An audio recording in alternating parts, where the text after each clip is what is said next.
안녕하세요. 행복지킴이 선영입니다. 오늘은 2020년 달라진 연말정산에 대해서 알아보도록 하겠습니다. 구독과 좋아요는 저에게 힘이 됩니다. 1520명 정말 감사드리고요. 앞으로 더 좋은 컨텐츠로 보답하도록 하겠습니다. 구독자 1만 될 때까지 열심히 달려보도록 하겠습니다. 여러분들 많은 성원 부탁드리고요. 앞으로도 부탁 말씀드리도록 하겠습니다. 구독, 좋아요, 홍보, 알람, 댓글 부탁드립니다. 변경된 연말정산 항목 연간 총 근로소득에서 비과세 소득과 소득공제 항목 그리고 세액공제 항목을 빼고 제외하고요. 그리고 나서 최종 세액분에 대해서 환급을 할 건지 주간 납부를 할 건지 정하는 게 연말정산입니다. 그래서 연간 총소득 근로소득에서 비과세 항목과 그리고 소득공제 항목, 세액공제 항목을 제외하기 때문에 이 항목들에 대해서 최대한 많은 자료들과 많은 내용들을 챙기고 계획하는 것이 중요하다고 할 수 있습니다. 이렇게 한 다음에 1월의 급여인 연말정산에 좀 더 좋은 결과가 있을 수 있다고 볼 수가 있겠습니다. 비과세 항목을 보면 이런 항목들이 포함이 되는데요. 식대 또는 식사는 공제한도가 월 10만원이고요. 그리고 출산이나 보육수당 공제한도가 월 10만원, 그리고 생산직의 연장수당, 그리고 야간수당, 휴일근로수당도 비과세 항목에 포함이 되고, 공제한도가 연 240에서 전해까지 업종별로 상이하다고 볼 수 있고요. 그리고 근로자 본인 업무 관련 학자금은 전액이 된다라고 볼 수가 있습니다. 이런 항목들을 포함해서 비과세 항목이 형성이 되고요. 그리고 소득공제 항목은 건강보험료, 고용보험료, 연금, 인적공제, 신용카드, 그리고 체크카드 사용한 분들이 소득공제 항목에 포함이 되고, 인적공제 같은 경우에는 본인은 150만원 공제가 되고요. 그리고 이제 부양가족 수에 따라서 1인당 150만원이 공제가 되는데, 배우자든 만 20세 이하든 그리고 60세 이상인 부양가족이 있다 하더라도 1년에 100만원 이하의 소득이 있어야 부양가족 수에 공제가 가능하다라고 보시면 되죠. 그리고 세액공제 항목은 연금저축계좌, 개인별 퇴직연금 IRP, 화재보험, 안보험 등 보장성 보험, 그리고 주택월세, 그리고 의료비, 교육비, 기부금, 자녀 세액공제. 월세 같은 경우에는 무주택자에 한해서 최대 750만원까지 세액공제를 하고 있습니다. 그래서 이런 부분들이 세액공제 항목에 포함된다 라고 보시면 되죠. 그래서 이 항목들을 잘 챙기셔서 1월의 급여를 두둑하게 받을 수 있도록 계획을 미리 세우는 것이 연말정산 하시는데 유리하다고 볼 수 있죠. 이제 올해가 코로나가 발생하면서 소득공제 항목 자체가 높아졌습니다.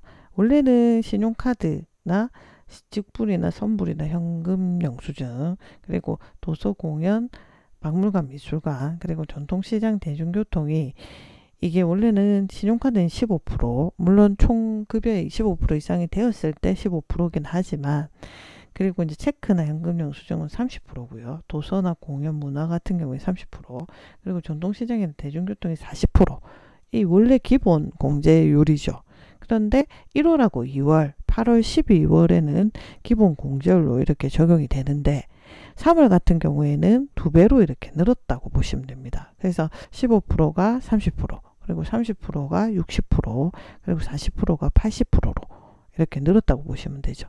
그래서 3월은 2배로 늘어서 신용카드와 그리고 체크카드, 연금영수증, 도서공연, 문화, 그리고 전통시장 대중교통이 2배로 15%에서 30%, 30%에서 60%, 40%에서 80%로 늘었다라고 보시면 되죠. 그리고 4월, 7월에는 통쳐서 80%입니다. 그래서 이 표를 보시고 이런 생각 하시죠. 좀 더 빨리 알았다면 4월, 7월에 집중해서 썼다면 소득 공제율이 좀 더 높지 않았을까 라고 생각 많이들 하실 거예요. 그래서 그렇지만 이제 지났기 때문에 4월, 7월에 그리고 3월 달에 내가 소득 공제율이 많이 적용하는 항목들이 많이 배정되어 있는지 한번 체크해 보시는 것도 중요하다고 볼 수 있습니다. 신용카드 소득공제 한도도 높아졌습니다. 그래서 7천만 원 이하는 원래 300만 원이었는데 330으로 상향되었고요. 그리고 7천만 원에서 1억 2천은 250인데 280만 원으로, 그리고 1억 2천 이상은 200만 원인데 230만 원으로 각각 30만 원씩 상향되었다고 보시면 됩니다. 그리고 연금계좌 세액공제 한도도 확대가 되었습니다. 50세 이상일 때 원래 변경 전에는 400만 원이었거든요. 연금계좌가. 그런데 이게 600으로 200만 원 더 상향되었고요. 그리고 또 700만 원, 퇴직연금까지 포함해서 700만 원이었던 게 900만 원으로 200만 원 더 상향되었다고 보시면 됩니다. 연금계좌 세액공제 한도 50세 이상의 세액공제 납입 한도 200만 원 변경된 상향된 이 부분은 2020년 1월 1일 이후 납입분부터 적용된다고 보셔야 됩니다. 그래서 200만 원씩 상향된 건 올해 1월 1일 이후부터 납입된 금액부터 납입분부터 적용되었다라고 보시면 되고요.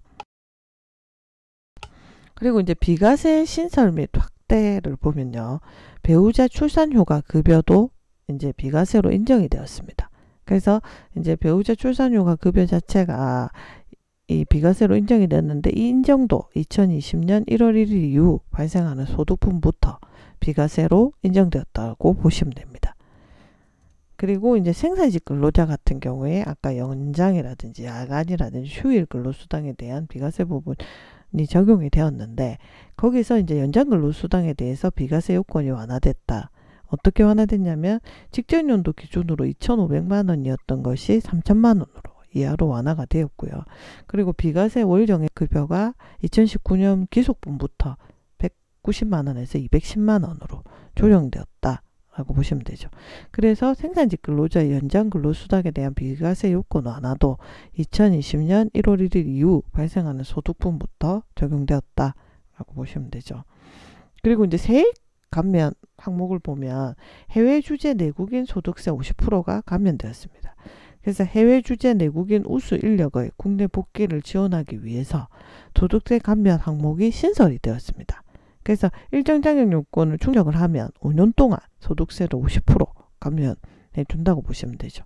그래서 해외 주재 내국인 소득세 50% 감면인 세액 감면 항목이 신설됐다라고 보시면 되고요. 그리고 이제 중소기업 취업자 소득세 감면하는 항목이 있는데, 이 항목은 중소기업에 취업한 청년, 그리고 60세 이상 인자, 그리고 장애인 이런 분들에게 1년 동안 150만 원 한도로 3년간 소득세가 70% 감면이 됐어요. 근데 청년 같은 경우에는 5년간 90%. 그러니까 중소기업에 취업한 청년은 1년 동안 150만 원 한도에 대해서 5년간 90% 감면을 받는 거고, 중소기업에 취업한 60세 이상자나 장애인 같은 경우에는 1년에 150만 원 한도에 3년간 소득세가 70% 감면된다라고 보시면 되죠. 이 중소기업 취업자 소득세 감면인 요 항목도 2020년 1월 1일 이후 발생하는 소득분부터 적용이 된다라고 보시면 되죠. 그리고 이제 장기주택 저장 차입금 이자 상한의 소득공제 완화를 보면 공시가격 5억 이하일 경우에 우리가 주택담보대출을 받으면 그 이자에 대해서 소득공제를 받는다라고 보시면 되죠. 오늘은 연말정산 1월의 급여라고 할 수 있는 연말정산의 2020년 변경된 항목들에 대해서 알아봤습니다. 변경된 항목들을 숙지하셔서 올해 연말정산 하시는데 도움되시기 바라고요. 그리고 연말정산은 비과세 항목, 그리고 세액공제 항목, 그리고 소득공제 항목들을 최대한 챙기셔서 미리미리 챙기셔서 대비한다면 좀 더 도움이 되지 않겠나라는 생각이 듭니다. 구독과 좋아요는 저에게 힘이 됩니다. 여러분들의 많은 성원 감사드리고요. 1만 명을 향해서 열심히 달려보도록 하겠습니다. 구독, 좋아요, 홍보, 알람 부탁드리겠습니다. 감사합니다.